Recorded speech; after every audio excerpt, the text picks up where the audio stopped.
Isang mapagpalang umaga po muli sa ating lahat.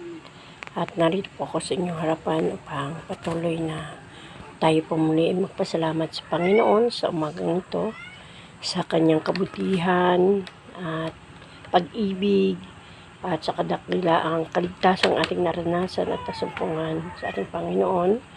Tayo ngayon ay manalangin. Sige ba tayo manalangin?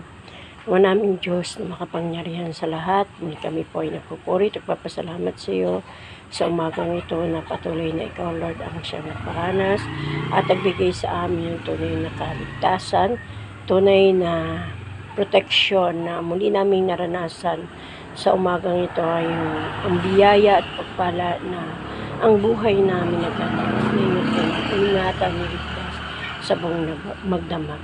Patuloy niyo po kaming i-bless at pagpalain sa umagang ito, maging ang aking tagapanood ng video na ito, Lord, na ikaw, Lord, ang may taas sa bawat buhay ng bawat isa, na maranasan at masumpungan po ng bawat isa ang tunay na kaligtasan na nagbubuhat sa iyo.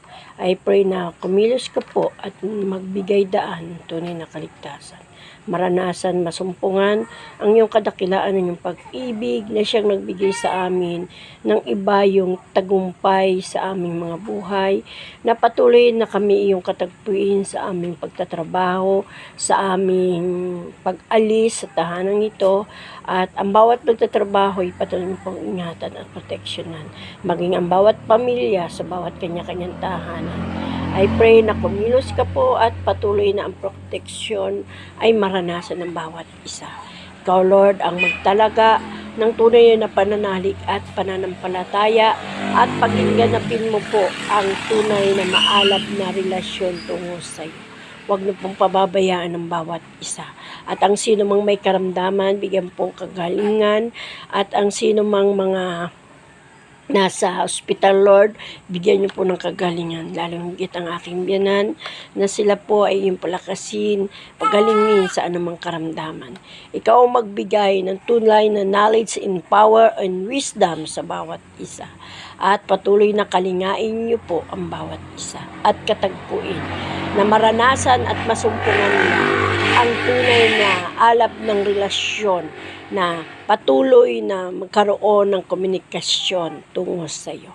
Salamat po muli, patuloy na masumpungan ka ang bawat isa. Ikaw lamang, Lord, ang tinatalaga namin sa aming mga buhay. Salamat po sa bawat mga guro na patuloy na masigasig nagtuturo sa aming mga anak.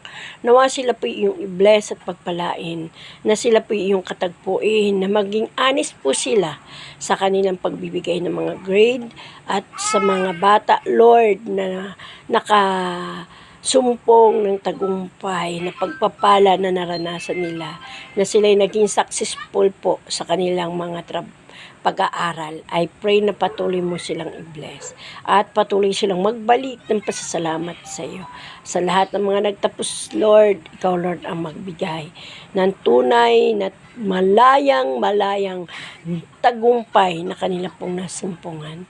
Kaya salamat po sa bawat mga guro at sa mga doktor, at salamat sa iyong pag-ibig at pagmamahal sa amin. Ang pag-iingat ay maranasan at masumpungan po ng bawat isa. Sa iyo lamang, O Lord, tinataas ang buong mundo at ang lugar ng pintong bukawi ito. At ang bawat pamilya, Lord God. Ikaw, Lord, ang tanging sandigan at lakas at proteksyon ng bawat isa. Sa iyo ang kadakilaan at kapurihan sa tanging pangalan ni Jesus, in the name of Jesus. In Jesus' name, ang lahat po ay magsabi ng Amen. God bless you all and good morning, good morning, good morning.